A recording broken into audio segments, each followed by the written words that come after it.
보실 성경 말씀은 에베소서 2장 1절 2절입니다. 그는 허물과 죄로 죽었던 너희를 살리셨도다. 그때의 너희는 그 가운데서 행하여 이 세상 풍조를 따르고 공중의 권세 잡은 자를 따랐으니 곧 지금 불순종의 아들들 가운데 역사하는 영이라. 아멘. 우리는 몇 주간 칼빈주의의 그 5대 교리라고 하는 내용을 공부를 하면서 하나님 말씀의 뜻을 깨닫고자 합니다. 칼빈주의의 5가지 중요한 교리는 스스로 칼빈이 자기 신학을 집대해서 간추려 컨텐츠를 내용을 설명한 것이 아니고 본래 이 5가지의 내용은 1500년 후반에 네덜란드 출신의 알미니우스라는 사람이 아주 지성적이고 아주 은근도 잘하고 그런 인기리에 있던 교수였습니다. 나중에 목사가 돼서 그가 인본주의 신학적인 입장에서 5가지를 그 후배들이 말할 수 있도록 그런 내용으로 신학을 만들었습니다. 그래서 그가 죽고 난 뒤에 제자들이 5가지 요약해서 그의 신학을, 인본적 신학을 대표로 5대 학론을 말하고 기독교국으로 하고 있는, 그것도 칼빈주의 입장에서 있는 이 화란의 정부에다가 칼빈 사상을 항의를 했어요. 그래서 전국 교회 회의를 154차례라고 하는 많은 시간 속에서 이것을 반박하기 위해서 제대로 이제 칼빈주의의 5가지 강령을 만든 것입니다. 그래서 이 사상은 칼빈의 신학 사상에서 사실은 전반적으로 그 내용을 가지고 있습니다만 알미니안주의자들이 이렇게 학문을 한 그 내용에 대한 반박으로서 이제 추려서 만든 것인데요. 너무 중요한 내용이 되어버렸습니다. 알미니안주의자들의 먼저 5가지 학문을 보면은 먼저 인간은 완전히 타락한 것이 아니고 자유의지가 있어서 스스로 자율적으로 구원을 받을 수 있다. 심지어는 사람이 스스로 구원을 받을 수 있다. 뭐 이런 생각을 하고 있습니다. 또 그들은 하나님은 인간의 조건을 보고서 구원을 받겠다 안 받겠다 이렇게 사람의 의지와 도덕성 뭐 이런 기타 이런 행위를 보고 하나님이 구원을 하시려고 작정을 하시지 않느냐 뭐 이런 식입니다.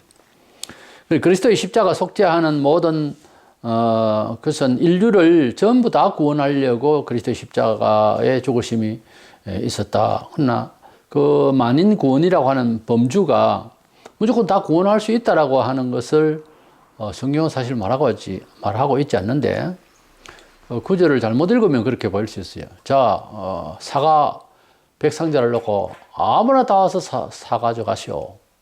한 상자씩 일단 사야 됩니다. 그럼 100명밖에 살 수가 없어요. 아무리 많이 살려고 그래도. 근데 다 사세요. 누구든지 와서 사시오. 이러지만은 그건 아니죠. 그 다음에 성령의 은혜는 충분히 저항할 수 있다. 하나님께서 감동을 하시는데 나는 안 믿는다고 말할 수 있다. 성령께서 역사하실 때에 양심으로 와서 그걸 할 수 있다라고 하는 자유의지를 말했습니다. 그리고 구원을 받겠다고 하고 교회를 다니다가도 스스로 구원을 버릴 수 있다. 그래서 궁극적으로는 구원의 실패가 가능하다. 말하자면 뭐 가룟유다 같은 경우에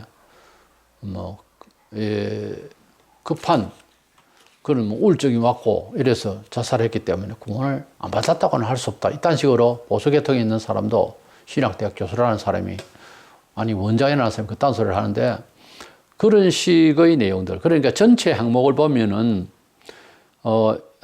자율구원이라든지 예지예정, 뭐 조건적인 선택, 하나님 무조건 선택으로 알고 있는데, 그리고 모든 사람 만인 구원이다. 우리는 택자론이죠. 택한 백성만 구원받는다. 전도를 해도.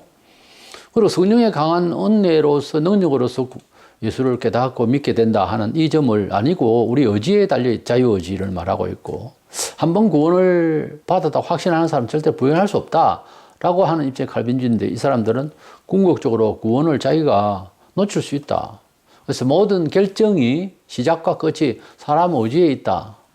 그렇게 사람의 의지에 책임 부여를 하는 신학입니다. 어떤 면에 있어서는 긍정할 부분이 있어요. 우리 사생활에서 돌이켜보면. 그러나 전반적인 입장에서 보면 인본적으로 구원을 시작한 사람도 사람이 아니고 또 지나보면 지금까지 지나온 건 하나님의 은혜라고 하는 찬송 시와 같이 우리의 그 삶이 있어서 기독교인이 되고 난 뒤에 이래 삶을 돌이켜보면 하나님께서 은혜를 주셔서 살아왔지 뭐 우리가 잘나서 그런 것도 아니라는 점을 이구동성으로 다 고백하게 되잖아요. 그래서 이 신학, 인본주의적인 신학, 자유의지론자의 신학을 웨슬레가 받아들이고 감리교, 성결교 이런 교파에서 기초를 삼습니다. 성결교, 오순절, 침례교, 구세군 이런 이제 교단에서 이 알미니안주의를 타당하다고 받아들이고 있죠. 그들의 말에도 실수님 모이면 하나님 은혜 이런 말을 합니다. 하는데도 골자는 신학이 갈빈주의가 아니에요.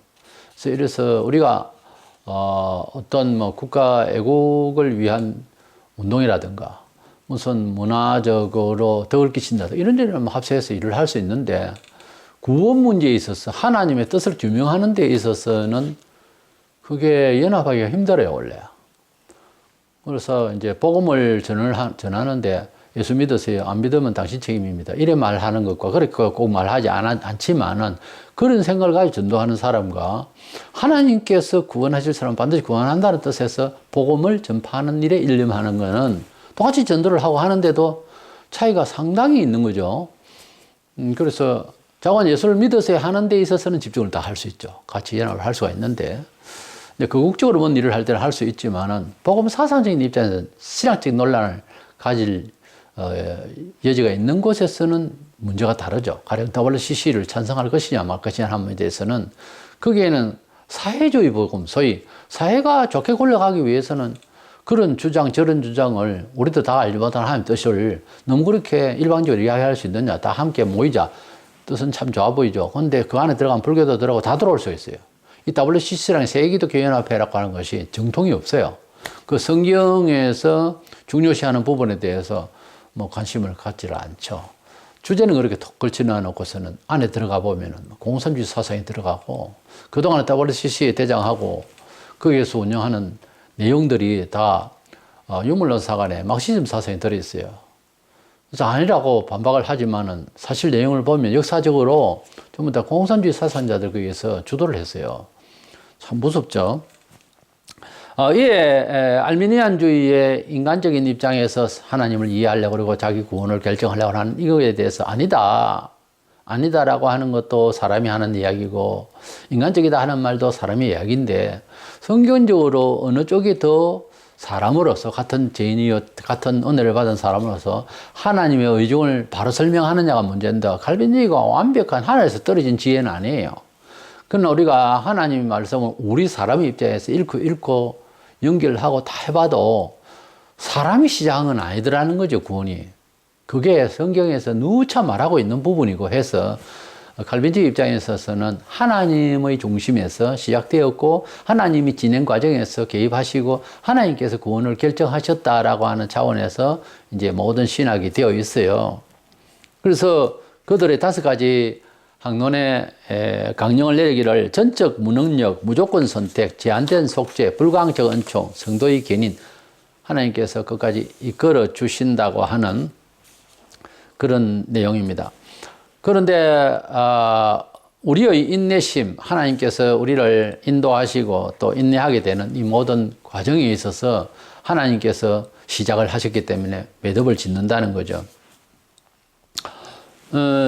이렇게 5가지 내용은 우리 다른 기독교 교리, 다른 신앙생활에 있어서 일상적인 우리 삶에서도 그대로 적용이 되고 답이 되는 내용이라서 칼빈주의 하면 이제 장로교의 기본이 되는데 존 칼빈이 사실 가톨릭에서 종교개혁을 소위 기독교 개혁이죠. 종교개혁이라보다는 쉽게 종교개혁이라고 하는데 기독교 개혁을 루트가 시작하고 루트도 대신학자입니다만은 칼빈이 이제 정돈을 했죠. 정리를 해서 칼빈주의의 그 뼈대가 되고 기초가 되는 기독교 강렬이라는 책을 통해서 우리에게 성부 하나님으로부터 시작 종말론까지 한번 내용을 보면 이 5가지의 교리가 그것도 뭐 알미니안주의자들이 말한 내용을 그대로 반박을 했는데 희한하게도 아주 그 중요한 칼빈주의 신앙의 골자가 되어 있습니다. 그래서 오늘은 그 첫째 번째는 사람이 자유의지로 뭐 하나님을 만날 수 있다, 구원을 받을 때가 아니고 우리 사람은 영혼의 기능적으로 모든 부분에 있어서 하나님을 스스로 알 수도 없고 구원을 시작할 수가 없다. 그래서 죄와 허물로 우리가 전적으로 하나님이 주시고자 하는 구원과 또 생활 속에서 은총, 이것은 우리가 할 수 있는 기능이 죽어 있다는 거죠. 그래서 전적 무능력을 말합니다. 전적 타락을 말하죠. 첫 번째. 그들은 전적 타락이 아니다는 자유의지가 있다는 거죠. 우리는 없다. 이렇게 말하는 겁니다. 그래서 이 내용을 첫 번째로 보려고 하는데요. 죄와 허물로 죽은 우리 영적 기능에 대해서 좀 더 자세히 잘 알고 또 물론 이것도 우리가 사람이기 때문에 완벽하지는 않지만은 성경을 연구하고 오랫동안 연구한 결과 칼빈의 내용이 정확한 겁니다. 성경에 우리가 볼 때 객관적으로. 그래서 전 세계적으로 장로교회가 가지고 있는 신학적 바탕이 개신교의 기본 틀이 되어 있어요. 거기에서 조금 더 강조점이 뭐 은혜주의로, 은사주의로 나가서 교파를 형성하고 또 그런 그 특징을 가지고 있거들 하지만은 원뿌리로서 또 원기둥으로서 볼 때에 교리의 기본적 틀이 그 프레임이 칼빈주의 사상이 안 들어가면은 성경을 바로 이해하고 우리가 그 효력을 발휘하는 데 있어서 문제점을 야기하는 수가 많습니다. 어쨌든 그렇게 좋게 보고 전통성이 있고 정통신학이라고 하는 소위 칼빈주의 오대교리 중에서 죄와 허물로 죽은 우리의 영이 생명의 기운과 하나님을 스스로 찾을 수 있는 어떤 기능적인 요소가 죽어 있다는 사실로 우리는 고백하게 되고 그런 차원에서 성경을 보는 것이 옳다는 거죠. 죄와 허물로 죽었다고 할 때에 도덕성도 없고 사람이 모두 짐승이 됐다 그 말이 아니고 도덕성은 기본적으로 짐승하고 큰 차이가 있죠. 사람에게 철학이 있고요, 과학이 있습니다. 창의력이 있고 나름. 그런데 하나님을 접목하는 기능이 없어졌다는 거죠. 하나님을 만나려고 하는 의지가 없다는 거예요. 아무리 공부를 해도 이제는 하나님 찾아야 되겠다 이런 생각을 못 한다는 거죠. 어느 시대는 누가 그랬어요? 복음이 들어가기 전에는 그런 생각 아무도 안 해요. 기능이 죽어 있다는 거죠. 그래서 우리가 뭐 컴퓨터에도 소프트웨어를 들어가는데 소프트웨어에 키워드가 있어야 되고 그것을 기능을 발휘해야 되는데 들어가 있기는 들어가 있는데 하드웨어만 잡아먹었지 이 프로그램 아무도 그 어떤 장사라도 거기에 기능을 발휘할 수 있는 플레이를 할 수 있는 기능이 묶여져 있으면 안 되잖아요. 그랬을 때 소용이 없는 거예요. 그것을 또 컴퓨터 따라서 사양이 다르기 때문에 못 쓸 때는 지워버리는 하지 그건 아무 소용 없잖아요. 그러나 거기에 칩을 넣고 또 거기에 소프트웨어를 살려놓고 일단 살려놓고 또 기술도 있어야 되겠죠. 운영을 하면 그럼 돌아가죠. 그와 같이 사람이 가지고 있는 것은 소위 말하면 신적입니다. 하나님의 형상을 닮은 인간인데 그 기능이 발휘가 안 되는 거예요. 그래서 기능 발휘되기 전까지 사람은 다 같아요. 아무 지성인이고 뭐 그냥 무식자고 거지고 관계없이 똑같아요. 좀 잘 살아본들 허무합니다. 더 잘 살고 더 멋지게 살다가 죽으면 더 안타깝죠. 어떻게 보면 본인은 더 안타까운 거예요. 차라리 더 벌기 위해서 노력하지 않았고 뭐 그거 잘못된 거지만 거지가 더 자기보다 더 편하게 보일 수도 있다는 거죠. 왜냐하면은 하나님을 접목하지 않는 하나님을 만나지 못하는 소통이 안 되는 경험하지 못하는 하나님의 성을 소위 못 받아들인 지각 영혼은 무엇을 해도 손해예요. 무엇을 해도 그 자리라는 거죠. 모양만 좀 바뀌지 똑같다는 거죠. 쓰레기를 버리는데 그게 많이 부어놓은 자리, 적게 부어놓은 자리, 플라스틱이고 새고 유리 조각이고 그냥 뭐 나무고 간에 철판에 그 안에 막 끌어 모아놓은 것이 이제 쓰레기를 그 쓰레기 장소에 어떤 모양이고 어떤 색깔이고 그 규모가 얼마나 크든 그건 다 쓰레기 아닙니까? 그거 어디다 쓰겠어요? 다 녹아서 새로 안 하면은 그대로 놔두면 못 쓰잖아요. 없어요. 어떻게 써요? 이래서 사람이 가지고 있는 지성, 사람이 가지고 있는 영혼의 감각, 그 생명의 특별히 하나님, 천지를 지으신 하나님을 스스로 철학적으로, 관념적으로 이해할 수 있겠느냐는 거예요. 아, 하나님이 있긴 있겠다. 뭐 이런 생각일 뿐이지 논리적으로 설명이 안 됩니다. 없다는 사람이 이기지, 어떻게 보면.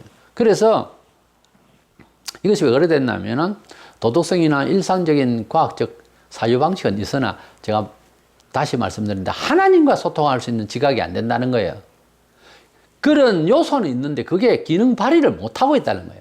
뭐로 인해서? 죄와 허물로 인해서. 죄는 두 가지인데 아담과 하와가 먹었던 동산 중앙에 있는 금령의 식과를 태초 사람이 둘이가 먹고 창세기 2장 17절에 먹으면 죽는다 하는 바람에 원래는 죽음이 없는 인간으로 나섰어요. 그랬는데 하나님께서 만드셨어요. 그랬는데 우리는 몇 살을 먹고 죽든지 죽게 되는 인간이 되었고 그 기간 동안 고통이 함께 또 찾아오게 된 징벌이 있어요. 그것을 원죄라고 그래요. 아기가 태어나서 금방 이 원죄로 죽는 거예요. 사람이 나서 죽는 것은 병이 들어서 죽는다 뭐 어쩌죠. 그게 아니고 관리를 아무리 해도 어느 날 영혼이 빠져나가야 할 시기가 되면은 심장이 멈춰요. 근데 꼭 죽을는 것 같아 꼬랑 하면서도 100살까지 살 수도 있어요. 영혼이 빠져나가는 것이 죽는 것이고 그 영혼은 하나님이 관리하는 거예요. 이까지를 알아야 인생 제대로 삽니다. 안 그러면은 천지 교만하게 자기 것이 자기 건 줄 알고 영혼이라고 하는 것은 자아 중심이고 근본인데 하나님 주신 거예요. 물론 물질도 하나님 주셨지만은 육신은 부모가 만들어줬죠. 그러나 영혼은 하나님이 직접적으로 관리를 해요. 직접적 관리를 해요. 그래서 우리가 사람이 죽었다 살았다 무엇을 가지고 얘기합니까? 영혼이 빠져나가면 죽은 거예요. 멀쩡하게 살아있다 하더라도 내일도 또 보겠지. 밤새 안녕이라고. 밤중에 영혼 빠져나가면 죽는 거예요. 그런데 좀 아파 죽겠지. 천만에요. 건강하고 한데 밤중에 죽는 수가 있어요. 그것을 경험한 사람은 압니다. 주변에 간접적으로 경험한 사람은. 사람이 내일 일을 몰라요. 멀쩡하게 아침에 나갔다 저녁에 안 돌아오고 교통사고로 죽는 수가 하루에 수십 명이 죽잖아요. 고속도로에서도. 전국적으로 사람이 얼마나 죽습니까? 그런데 우리 영혼이 죽는 것은 타살에 의해서는 사고 말고 이 영혼이 죽는다는 사람이 죽는다는 자체는 원죄 때문에 죽는다고 하는 결론을 의사가 결론을 내릴 수 있는 게 아니에요. 의사가 그건 죽는다 이랬는데 사는 사람 뭐예요? 의사가 다 결정 못 한다니까요. 멀쩡해요. 건강하게 100살은 살겠습니다. 그 다음날 죽을 수도 있어요. 심장마비로. 그 다음에 무슨 죄가 있냐면 이 원죄 뿌리로 인해서 사람은 태어나서 무인도에서 태어나가지고서 좋은 음식 먹고 최고 좋은 교육을 한다 해도 죄성이 나와요. 사람 많이 나누면은 그렇게 안 가르쳤는데 욕심을 냅니다. 어릴 때부터. 좀 DNA가 좀 그런 집안에 못돼 먹은 집안에 못돼 나온다. 혹시 그럴 수도 있어요. 이상하게 그런 정기를 가지고 그런 성질을 가지고 있는 부모가 만든 아이는 또 그런 성격을 떼어요. 사실은. 그러니까 그 잘못된 부모의 성품, 그 성질, 그 사유, 그 이념을 끊고 자식으로서는 새롭게 되는 것이 얼마나 기적입니까? 다 처음에 예수 안 믿을 때는 다 그런 과정에서 났잖아요. 근데 예수 믿고 난 뒤에 자식 놓고 하면 이제 어릴 때부터 계속해서 그런 품성으로 가지고 예수 믿는 사람이 되는 게 얼마나 축복이요. 그래서 저주가 3, 4대라고, 이 하나님께서 안 믿는 자에게는 수천 대까지 가지만 믿는 자는 그래도 그것을 깔끔하게 하려면 3, 4대까지는 간다는 거예요. 그러고 난 뒤에는 은총이 엄청나게 내려오는 거예요. 수만 대로 가는 거예요. 그래서 하나님께서 우리에게, 우리 몸에, 우리 인격에, 이 인품에, 성질에, 관심에, 우리의 사유에, 우리의 이념에, 우리 관심에 예수 관심, 복음 관심, 정의 관심, 진리 관심을 계속 채우면서 살아가고 하면서 자식을 교육하고 손주들도 그렇게 되어지고 하면요. 이건 정말 은총이에요. 근데 사람은 하나님 없이 복음 없이 진리 성경 없이 가르침을 받고 동양에든 서양에든 옛날이고 지금이고 마찬가지입니다. 하나님 없는 가운데서 무엇을 배워도 자꾸만 하나님하고 멀어지는 그런 기질로 자꾸 배워진다니까요.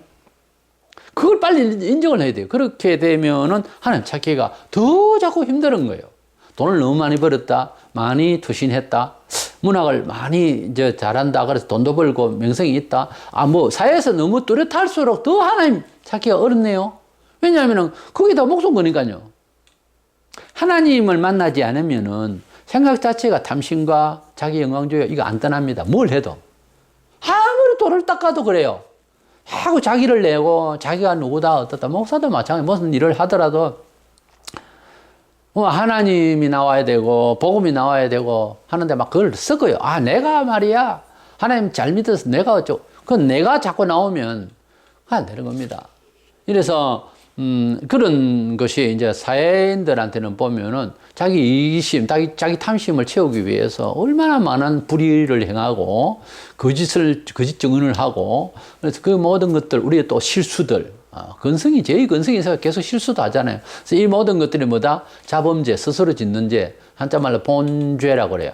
원죄와 본죄. 이 두 가지 죄 때문에 우리 영혼이 망가질 때를 망가져 가지고서 예수 믿기 전이나 후에도 후에는 이제 원죄를 해결했지만은 일상에 우리가 부도덕하고 불의하고 실수하고 하는 죄는 계속되고 있잖아요. 안타깝게도 계속되고 있다고 해요. 이것과의 싸움이 이제 전쟁이죠.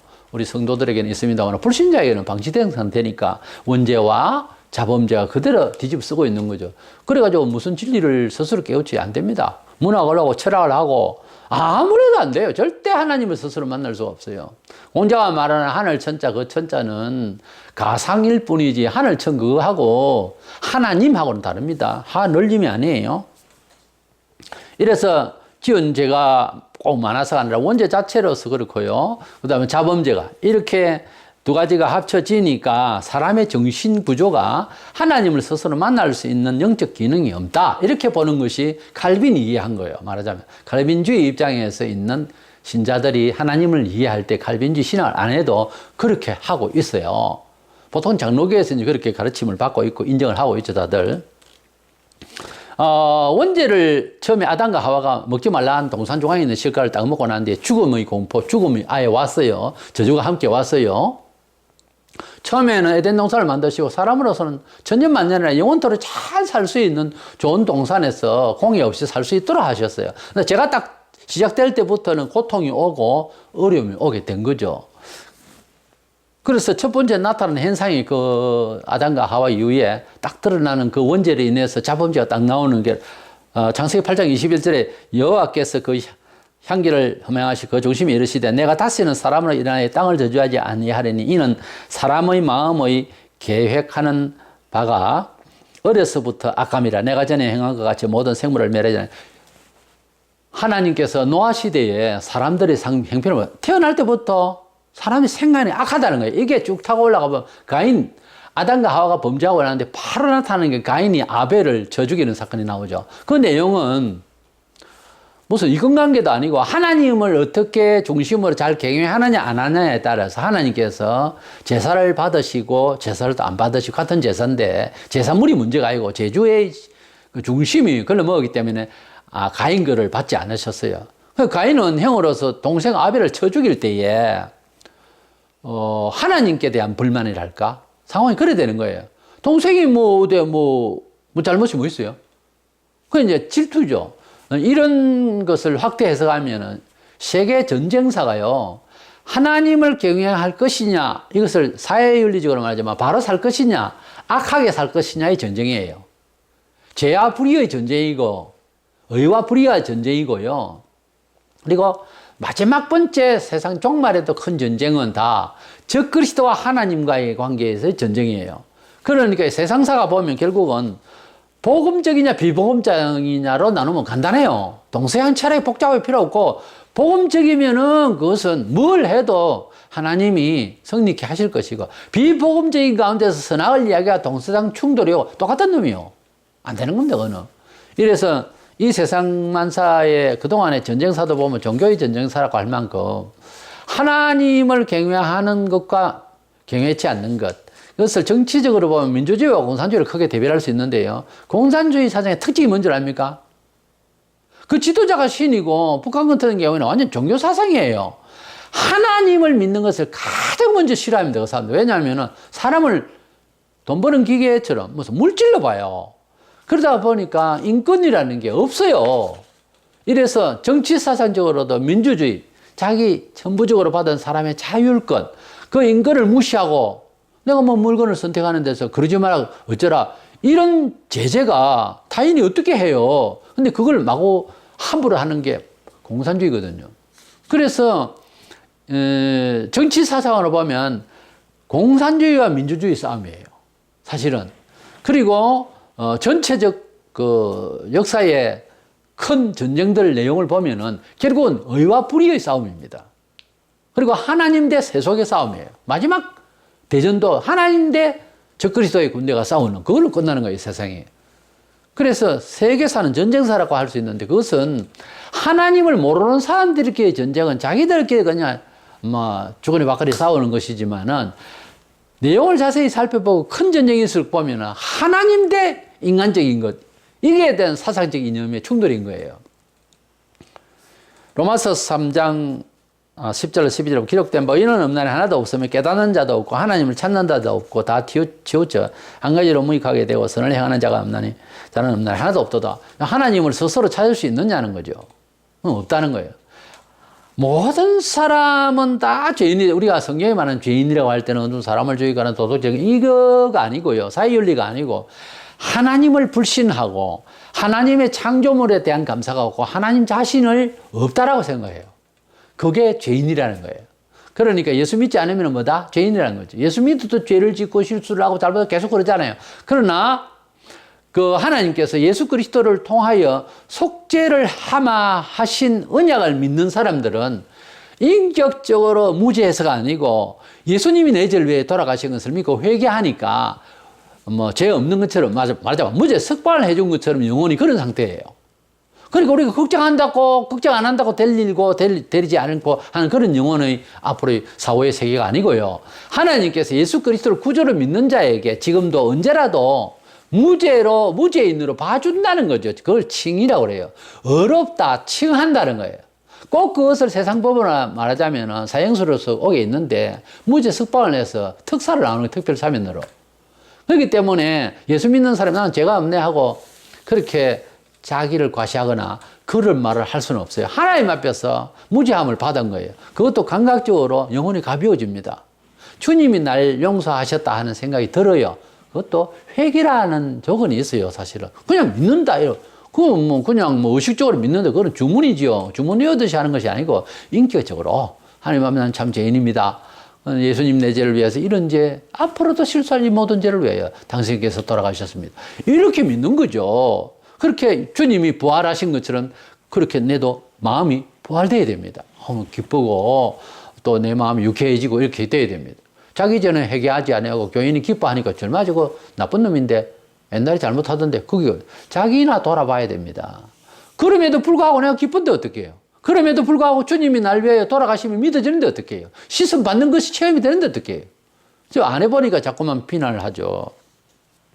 로마서 5장 12절에 14절에 보면은 아담이 원죄를 짓는 그 금령의 실과를 동산종화에 있는 그만 실과를 먹음으로써 원죄인이 됐고 그 후손이 다 원죄인이 됐는데 우리는 그 실과를 본 적도 없고 사간지 뵌지 아무것도 몰라요. 그러나 아담과 하와가 대표가 됐다는 거지 말하자면 아담이라는 자체가 사람이라는 뜻이거든요. 그러니까 대표된 사람으로서 내가 그래도 그렇게 됐다 그 말이죠. 말하자면 대표로서 그것을 먹고 죽었는데 그 사망의 형벌이 모든 사람에게 그대로 임했다라고 성경은 말하고 있어요. 그건 너무 손해인데 내가 보지도 않고 과일 보지도 않았는데 왜 내가 그 죄를 당해야 되나? 이렇게 말하면 안 된다는 거지. 한 사람이 감기가 걸렸는데 독감이 걸려가지고서 퍼졌네? 내 몸 관리를 아무래도 그것도 모르고 그냥 같이 살다 보면 그냥 기침하면 벅 하는 바람에 그냥 어쩐지 견이 다른 모두가 감기가 들었다. 너가 지금 누구를 원망할 문제가 아니고 이걸 빨리 낫게 하는 방법이 더 중요합니까? 원망해야 됩니까? 잘못됐겠죠, 그 사람이. 그러나 원망을 해서는 안 되잖아요. 자식이 10명이 있다. 근데 부모가 어디 감기에 들어서 왔다. 그럼 자식을 품지 않을 수도 없고. 그래서 일하다 보면 아이들 다 감기에 들었다. 부모 원망할 겁니까? 그렇다고. 부모는 마음이 아프죠. 그냥 원망을 하고 계속 그것만 하면 뭐 하는데요? 빨리 대책을 해야 되는 거예요. 우리나라 사람들이 역사를 읽을 때에 옛날에 일제 때 고생한 거 맨날 원망한다고 뭐 되는 일이 있어요. 생활이 바뀌면 또 바뀌는 대로 빨리 또 완전하게 해결하고 할 거는 주님이 오시면 다 해요. 그러나 우리는 지금은 서로 교류 관계를 잘 이루어 나가고 서로 상부상조하고 살아갈 수 있도록 노력을 해야죠. 얼마만큼의 배상은 다 받았잖아요, 일본으로부터. 난 그 항일 운동 난 절대적으로 반대합니다. 그래가지고 어떻게 진보를 합니까? 나라가. 말이 안 되죠. 그래서 우리는 아담과 하와로부터 받은 원죄, 그리고 우리가 스스로 짓는 이런 죄로 인해서 자범죄와 원죄로 인해서 우리가 영적으로 기능이 발휘되지 아니하고 하나님을 스스로 찾기에는 무능한 존재가 됐다라고 이렇게 고백하게 되는 것입니다. 그리고 이제 우리가 또 알아야 될 것은, 세인들은 어렴풋이 알지만 우리는 정확하게 알잖아요. 두 번째로는 사탄을 이길 수 있는 힘이 우리에게 없어요. 그러니까 귀신을 담력이 있으면 좀 이기려고 모르지만 귀신들의 대장인 사탄은 일반 사람으로서는 못 이깁니다.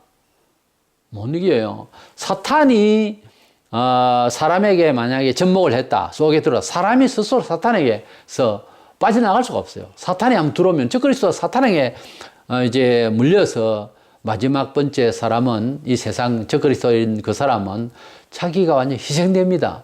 사람이 누가 멸망받기를 원하겠어요? 사탄이 들어가면 그렇게 안 되는 거죠. 사탄의 종들 중에서 이제 점쟁이에 들어가는 귀신들이 있잖아요. 그 신을 안 받아들이면은 자기가 도저히 살 수가 없을 정도로 몸이 아프고 괴로워요. 그래도 끝까지 이겨야 되는데 결국은 받아들이잖아요. 그래가지고서 내린구설 한다고 해가지고 점장이 돼버리잖아요. 그거 마찬가지인 거예요. 근데 그 귀신들, 수많은 귀신들이 다 있는데 그 귀신들의 대장되는 사탄을, 그 마귀를 누가 이긴단 말이에요? 못 이겨요.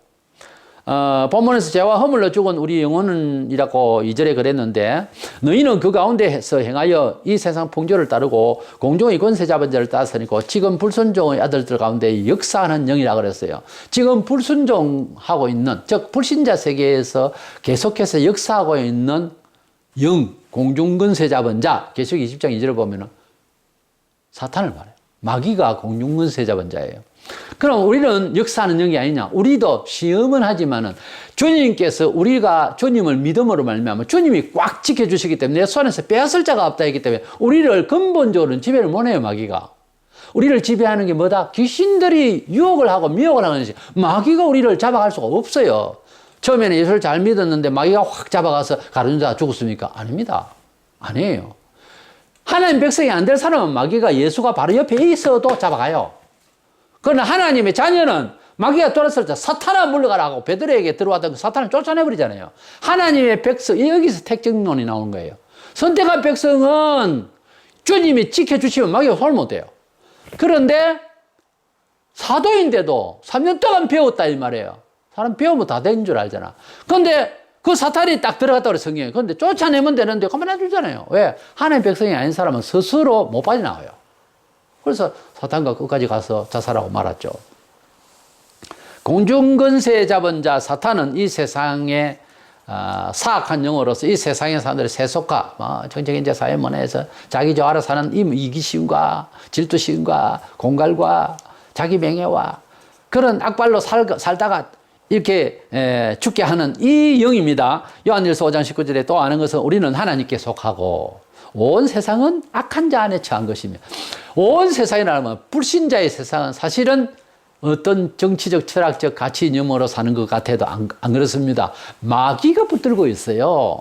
이 세상에서 살아가는 것은 마귀의 지배 아래에서 아닌 듯한 좋은 소리, 기분 좋다, 어떻다, 와 이래 좋노 그러면서 춤추고 놀아도 마귀가 그렇게 미사려고 한 그런 학문과 그런 음악과 그런 사회상식 가치 이념을 가지고 휘둘려서 사람들이 쏟고 사는 거예요. 회개하고 돌아와서 예수 믿고 세상 바라보면은 완전히 쏟고 사는 것이 보입니다.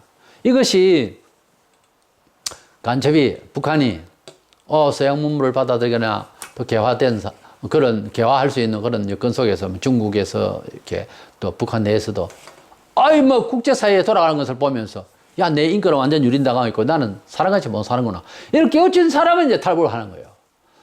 그러니까 이 세상에 사는 사람들이 예수 믿어서 이 세상에 큰 울타리가 너무 높아서 스스로 못 넘어와요.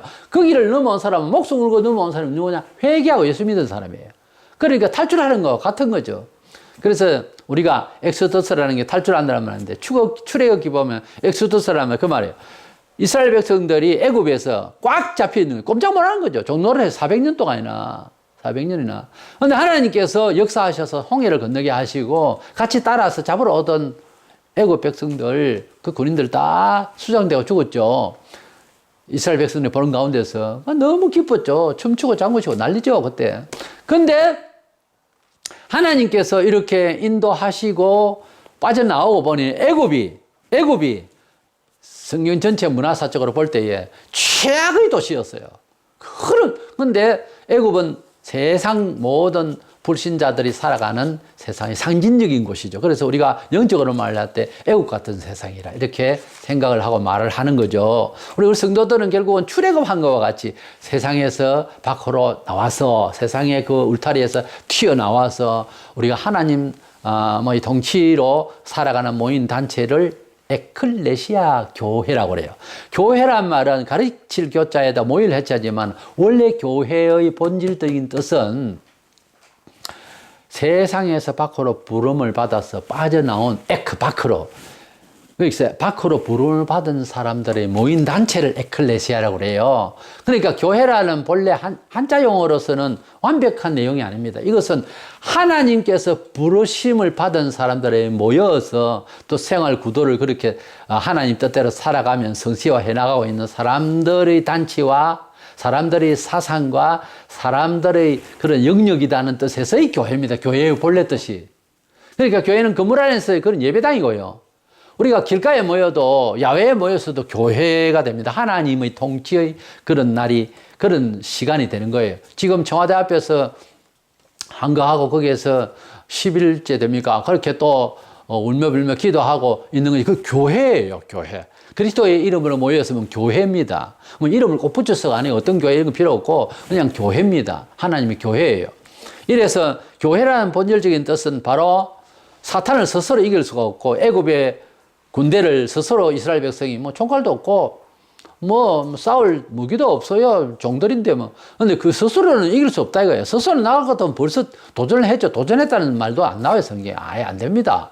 그 육중한 힘 있는 군사들 어떻게 이기고 나와요. 근데 하나님께서 역사하시니까 나왔잖아요. 하나님의 특별한 기적으로 나왔단 말입니다. 이와 같이 우리가 세상에서 갇혀 있는데 하나님의 구원을 구원을 받는 것은 출애굽을 하는 것을 말하자면은 스스로 할 수 있는 것은 아니더라는 거죠. 우리가 믿어보니까 역시 하나님께서 은혜를 주셔서 교회 왔고 은혜를 주셔서 지금까지 인도하여 주셨다는 것을 고백 안 할 수가 없어요. 그래서 구원은 하나님의 의지다. 알미니안주의자들이 말하는 대로 자유의지로 구원받는 거 아니다 하는 것입니다. 이 사람들은 비약에서 어떤가 하면은 공자를 믿어도 구원받는다 이런 사람들도 이야기를 해요. 알미니안주의자들 중에는. 그 말이 그렇게 가능케 하는 이야기거든. 자유의지로 구원받는다는 거지. 구원 문제는 자기가 결정한다는 것은 아니라는 거죠. 성경적으로 볼 때. 또 우리의 경험과 내용을 비춰볼 때 도저히 있을 수 없는 이야기. 그래서 사탄을 이기는 것은 예수님께서 이기셨고 예수님의 이름을 믿는 자들이 주님이 지켜주시니까 이긴 상태인 거예요. 사탄은 절대 영혼을 만질 수가 없어요. 귀신이 이제 미혹을 하는 것 정도죠. 그래서 우리는 스스로 구원받을 수가 없고 오직 하나님 뜻대로만 구원받을 수 있다라고 하는 입장에서 하나님이 구원을 시작하셨고 이미 영혼을 구원하셨으면 사탄의 손 못 대고 또 계속해서 도와주신다. 또 회개하며 성결케 하셔서 또 영광스럽게 하신다. 이런 차원에서 예수를 믿는 것이지 믿다가 나중에 낚시내면 유다처럼 안 될 수도 있다. 이런 차원이 아니라는 거 아까 내가 설명했잖아요. 같이 사탄에 들었는데 베드로는 사탄을 쫓아내서 계속 지켜주시고 똑같은 사도인데 똑같은 구원받아야 할 영혼들 아닙니까? 근데 가룟 유다는 사탄이 들었다 했을 때 사탄아 물러가라. 가룟 유다 이쪽에서 나를 하나 팔자가 있는데 빨리 해결해라. 안 그러면 내가 쫓아내주마. 뭐 이렇게 나가야 되는데 없잖아요. 그러니까 택하신 백성들은 지켜주시고 안 택한 백성은 돌을 닦아도 안 됩니다. 안 돼요. 그러니까 윤리와 도덕과 교양과 지식 이걸 가지고서 들이대지 말란 말이에요. 처음부터. 교인이 대화를 하고 생각하는 거하고 분노 이 모든 것들을 믿음 안에서 해야 됩니다. 믿음의 의를 주장하라고요. 그러니까 본인이 은혜를 받아봐야 아는 거예요. 그것도. 죄를요 사함 받아봐야 남의 죄를 용서할 수 있습니다. 그게 묘한 게 아니에요. 그게 반응 심리가 상식적인 거예요. 그러니까 하나님의 은혜로 되어졌다는 것이 깊이 깨달아져야 말이 실수를 안 합니다. 하나님 뜻대로 은혜를 받아서 구원받았다는 것을 꼭 깨우치기를 축원합니다.